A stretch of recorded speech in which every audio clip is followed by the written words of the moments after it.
Namatay si Lola Ising sa edad ng 87. Mag-isa sa lumang bahay na nakatayo sa dulo ng baryo, malapit sa masukal na kakahuyan. Matagal na siyang iniiwasan ng mga tao dahil sa mga bulong-bulungan. Manggagamot daw noon. May alam sa mga dasal na hindi itinuturo sa simbahan.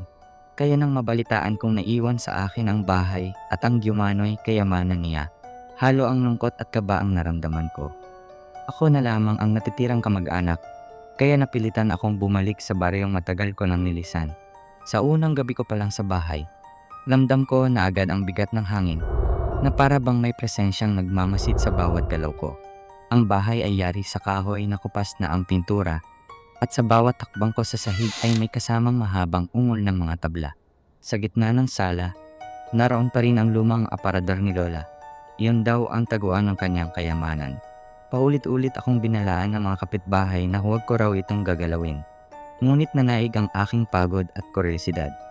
Gabi-gabi, binabagabag ako ng parehong panaginip. Si Lola, nakaupo sa silya, nakatalikod, at paulit-ulit na bumubulong ng hindi pa oras. Tuwing magigising ako, basa ng pawis ang aking katawan at may amoy ng kandilang kakapatay lamang. Isang gabi ng Biyernes Santo, nawala ng kuryente ang buong baryo. Tanging liwanag ng buwan ang pumapasok sa bahay. Doon ko narinig ang mahinang kaluskos mula sa aparador. Dahan-dahan akong lumapit. Hawak ang lumang lampara. Nang buksan ko ito, wala akong nakitang ginto o alahas.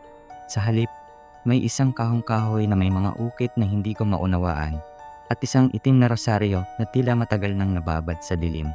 Nang hawakan ko ang kahon, biglang lumamig ang paligid at may marahang iyak na umalingaw mula sa ilalim ng bahay. Sa loob ng kahon ay may mga lumang barya, tuyot na dahon, piraso ng buhok, at isang papel na may sulat kamay ni Lola. Nakasulat doon na ang kayamanan niya ay hindi material. Ito ay ang mga kaluluwang kanyang tinulungan at iningatan gamit ang mga dasal. Ngunit habang binabasa ko ang sulat, napansin ko ang huling linya na dati hindi ko nakita. Kung may magmamahal sa kanila ng walang kapalit, malalaya silang lahat. Biglang lumakas ang hangin at nagpakita ang mga anino sa paligid ko, mga figurang dati kinatatakutan ng baryo. Sa halip na tumakbo, napaluhod ako at hinawakan ang rosaryo. Sa unang pagkakataon, taimtim akong nagdasal, hindi para sa sarili ko, kundi para sa kanilang lahat. Isa-isa kong inalay ang mga pangalan na bumulong sa aking panaginip, humihingi ng kapatawaran at pahinga. Unti-unting naglaho ang mga anino at naramdaman kong gumaan na ang paligid.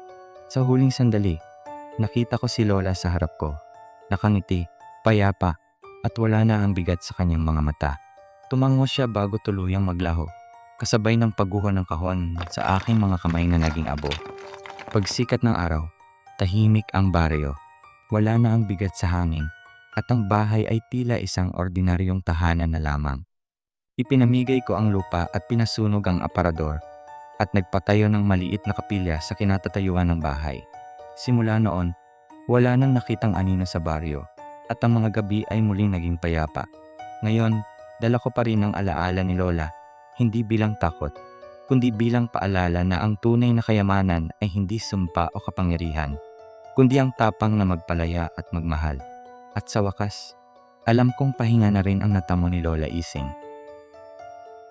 Thank you.